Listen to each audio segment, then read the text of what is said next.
Ya sanibona.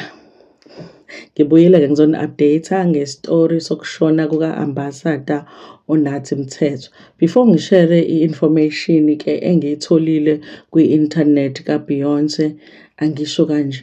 Uma uwumuntu ongayithandi iy'ndaba zabantu, phuma la, phuma. Futhi uma uwumuntu ongathandi abantu bakhuluma iy'ndaba zabantu, phuma nawe futhi.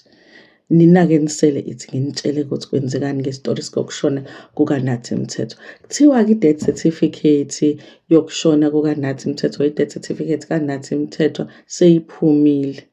Abasho-ke ukuthi i-death certificate iphuma ibhaleni ngoba i-death certificate iyaba nento ethi cause of death.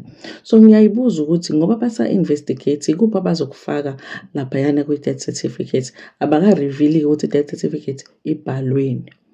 Mina-ke bengifuna ukubuza la kunina, kulaba sebeke baba nama-family members ashona ethathe iy'mpilo zabo, kuye kubhalwe ukuthini laphayana uma ngabe umuntu ethathe impilo yakhe?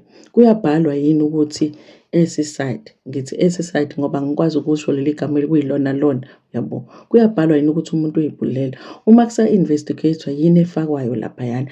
Ngicela nisisize la kwi-comment section nisibhalele ukuze mhlampe sikwazi ukuthi sithole i-idea ukuthi mhlambe i-death certificate kaNathi Mthethwa yona ibhalweni. Okay. Then you guys bathi-ke umzimba kaNathi Mthethwa uzobuyiswa le eParis ulethwe la eSouth Africa. Umndeni ulindele ukuthi lokho kuzokwenzeka kuleli sonto ngoba ngazi ukuthi ama-authorities ase-France aseyaqeda ukuphenya ukusebenzisa isidumbu ukuphenya. Ngiyakholwa ukuthi abantu bomndeni at least bona bazozanelisa uma besithola isidumbu ukuthi uyena ngempela yini umnumzane uMthethwa lo okuthiwa ushonile nanokuthi ushonile ngempela. I think thina njenge-public we are never going to know because obviously thina isidumbu ngeke size sisibone. Kodwa-ke okubalulekile ukuthi umndeni wona uzosibona. Ngiyacabanga ukuthi mhlampe nonkosikazi manje usesibonile isidumbu le eFrance. So balindele-ke ukuthi isidumbu sibuye size ngapha eSouth Africa khona kuleli sonto. Now that's information-ke interesting you guys engiyitholile. Ngibonga-ke ububu ongimentionile kule video le ebilaphaya e-News Nexus official page. Okay. Bathi laphayana i-prosecutor's office isiphinde yashintsha isitori sefoni.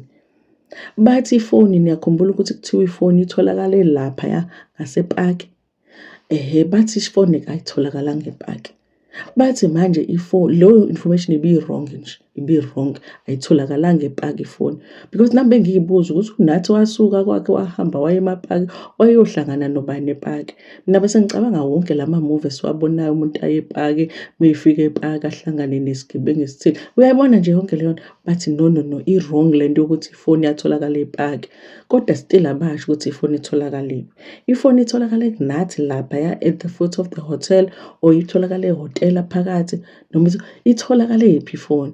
Okay, abasho kodwa bathi ayitholakalanga laphaya kilometers away. Basho kanjalo bathi bayi-correct-ke leyo information.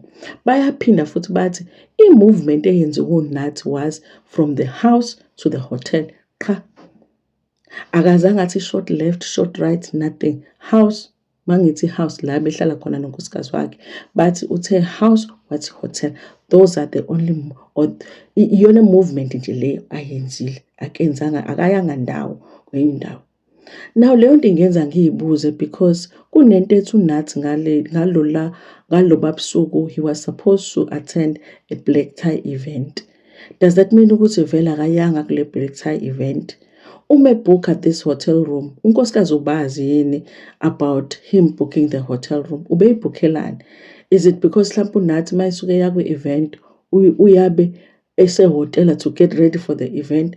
Akuyenzi sense guys, akuyenzi. Kodwa kushiwo njalo. Kuthiwa nje umuve from home to the hotel, akayanga ndawo kwenye indawo. Futhi lento ukuthi ifoni itholakala ePaki ayikho nje, ayikho nhlobo. Kusho ama-authorities ase-France. Now, let's move on to what iSunday World is saying. Uyabona-ke le ngizoyikhuluma la, nawe nje uzovela ubone ukuthi hayi akuhlangani. Kuthiwa-ke kune-source ekhulume neSunday World. Le source ithi omunye wabantu abasondelene noNathi. Okay. Ithi uNathi ube nesibonakaliso sokushona kwakhe before ashone. Uthi uNathi ubehleli endlini ethile, angazi-ke noma ehhotela noma endlini yakhe yini, elele embhedeni. Uthi kwavele kwaqhamuka ilight yathi ba, uyabona. Makuqhamuka ilight athi uyabuka abone ubaba wakhe. Ubaba wakhe bese ethi, woza Nathi, woza ezweni labaphansi. Come to the world of the ancestors. Yeah, I know nami kunzima. So lo mngani ukuthi uNathi uye wamxoxela le story. If you thought ukuthi that was weird, hayi, oku-weird kakhulu ukuthi lo muntu okhuluma neSunday World uthi le story uNathi umtshele zona eselahlekile. So unkosikazi nama-authorities balapha eFrance babheka uNathi yena ukhuluma nale stranger lesi efonini emchazela ngaleli iphupho lakhe. Kuyayenza isense lokho guys, kuyayenza isense. Unkosikazi wakho lapha umthumela imessage uthi you can't do this anymore, ne, I can't do this anymore. Uyaphenika unkosikazi, ufonela ama-authorities, uzama ukukuthola, uyakufonela wenzani awusayibamba ifoni. Wena uxoxela umngani wakho la ukuthi ukade ubona ubaba wakho ephupheni uyakubiza. Kuyayenza yini isense lokho? Hayi, angazi mina noma ngithi iSunday World nje iqhamukele nestory nje just ukuthi ibhale ngoNathi Mthethwa, noma lo mngani unamanga, noma sebesinika nje information eningi ukuthi sibe confused, sibe dizzy, sivele sikhohlwe le story singabe sasilandela. Kodwa khona into eshaya amanzi lana. Uyaqhubeka-ke futhi lo mngani athi akhona ama-possibilities ukuthi uNathi ube nelokhuzana, ube nobizo. Sengisho khona phela ukuthi bekungenzeka wagcina sewumkhulu uNathi kanje, uyabona.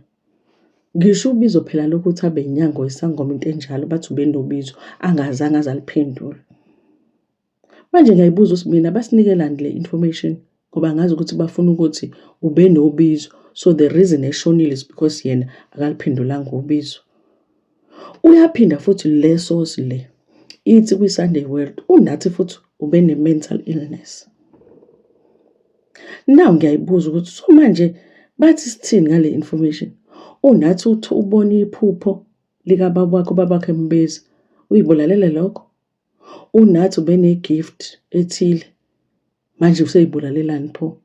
uNathi ube ne-mental illness, hlobo luni le-mental illness? Abasho lapha kwiSunday World. Ngiyazi ukuthi nizocabanga ukuthi ngiqamba amanga. Hamba manje kwiSunday World, free article online uyifuna. Basho njalo. Mhlawumbe wena uzoyi-understanda ngenye indlela. Okay. So basho njalo ukuthi uyisharile le information. Now ifamily yakamthetho ithi cha bandla. Bona abazi lutho ngephupho. Ubengakaze abatshele ngephupho lokuthi uphuphile, wabona ilight, wabona ubaba wakhe. Uyabona? And kona guys, angazi uma ngabe uba nephupho elinjalo ungalitshela unkosikazi wakho wena noma ungalitshela umngani. Ungalitshela ifamily member noma ungalitshela umngani. Nginento ethi mina iphupho elinjalo probably ngavuka ekuseni ngilitshela ihusband yami. And I'm thinking my husband will wake up and tell me about such a dream. Ukuthi afonele umngani wakhe overseas amtshela, akukholeki neze. Kodwa-ke kushiwo njalo. Kushiwo njalo nje. Kuningi kona okungayenza isense ngale case le. Mina ngiyacabanga ukuthi le case izocishe ifane nestory sikaSenzo Meyiwa, where kuzohlezi kunama-theories amaningi ukuthi kwenzekeni ngoNathi Mthethwa. And vele thina as the public, we are never going to know the truth, yabo, ukuthi kwenzekeni. Kodwa I'm hoping ukuthi ifamily, whatever the authorities share with the family, kuzoba satisfy bona. For an example, bona bazowubona umzimba ukuthi owakhe noma kuwona yini owakhe. And khona nenye information engicabanga ukuthi ama-authorities azoyishare ne-family and angayishare ne-public. Okuzokwenza ifamily yona yaneliseke ngoba kubalulekile ukuthi ifamily yona yaneliseke ukuthi kwenzekeni ngayo. Hayi thina shame, ngiyacabanga nje ukuthi sodwanguzwa kanje, sesitshelwa ngama-calling ke manje. Anyway, iloko ebengifuna nje ukunishare nani. Yes. Bye.